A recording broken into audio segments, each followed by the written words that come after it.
पंडित जी, सबसे पहला जो मेरा सवाल है वो आपसे ये है कि जिस तरीके से एंटरटेनमेंट इंडस्ट्री में भी बहुत ज़्यादा फेम है, नेम है, तो आप पॉलिटिक्स में फिर इस एमसीडी चुनाव में क्यों उतरे? देखिए, यहाँ इस दुनिया में हर आदमी अपना अपना काम करता ही है। डॉक्टर करता है, इंजीनियर करता है, एडवोकेट करते हैं, या कोई ऑटो वाला भैया अपना ऑटो चलाता है, टैक्सी वाले टैक्सी चलाते हैं। मतलब हर आदमी अपना अपना काम करता है। उसी तरह से मैं कहूँगा कि मैं सौभाग्यशाली हूँ कि माँ सरस्वती ने मुझे कलाकार पैदा किया और हम कला के क्षेत्र में विगत 2.5 दशक 25 वर्ष से भी कहीं ज़्यादा सेवा वहाँ से भी कर रहे हैं आम जनमानस की।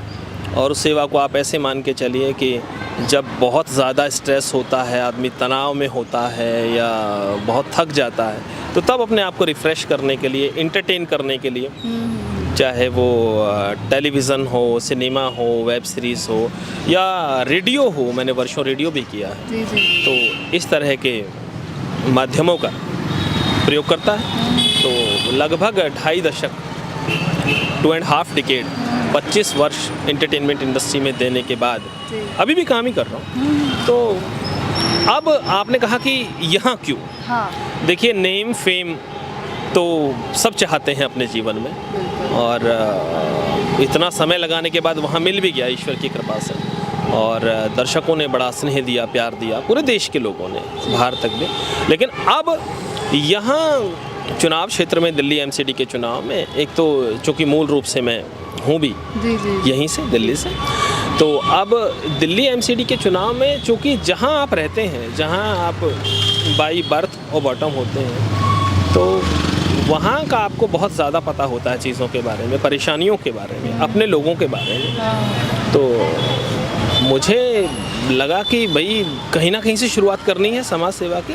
और मैं, माफ़ कीजिएगा, मैं अपनी बात ख़त्म कर दूं, तो समाज सेवा, ऐसा नहीं कि समाज सेवा करने के लिए कोई चुनाव ही लड़ा जाए, ये भी मैं कहूँ, लेकिन क्या है कि चुनाव लड़ने के बाद कहीं ना कहीं आपको वो एक पावर, वो एक शक्ति मिल जाती है, वो कलम की ताकत, छोटी या बड़ी, जैसी भी जिस स्तर पे होती है, मिल जाती है, जिससे आप अपने समाज का, अपने लोगों का या समाज का सर्वांगीण विकास के लिए काम कर सकते हैं। तो ये भी एक कारण है। बाकी अगर आप कहें कि भाई मैं सिर्फ सिने अभिनेता ही हूँ और एंटरटेनमेंट इंडस्ट्री का जैसे ग्लैमर का ठप्पा लोगों पे लगा होता है वैसा ही हूँ, तो आप गूगल सर्च करके देखिए मेरे बारे में।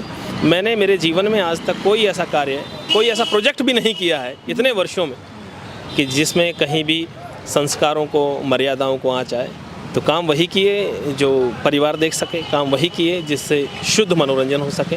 और अब समाज सेवा की बात अगर कीजिएगा तो पेंडेमिक का जो 3-4 साल का समय रहा, कोविड का समय रहा, लॉकडाउन का समय रहा, चाहे वो मेरे कलाकार समाज की मुझसे जो भी सहयोग बन पाया, मदद बन पाई वो हो, या किसी और समाज की कोई भी मदद हो, तो जो भी बन सका वो किया, और वो सब गूगल पर उपलब्ध है। तो ये मैं कोई अपनी उपलब्धियाँ नहीं गिना रहा हूँ, मैं सिर्फ ये बता रहा हूँ कि समाज सेवा तो चल ही रही है और चलती रहेगी। अब चुनाव में आके मन है कि जनता अपना आशीर्वाद दे। जैसे कि आपने कहा कि जो जहाँ जन्म लेता है वहाँ की परेशानियों से तो अवगत होता ही है, तो लेकिन आप इंडस्ट्री में रहे हैं, एंटरटेनमेंट इंडस्ट्री एक ऐसी इंडस्ट्री है जहाँ पे गुम हो जाता है आदमी।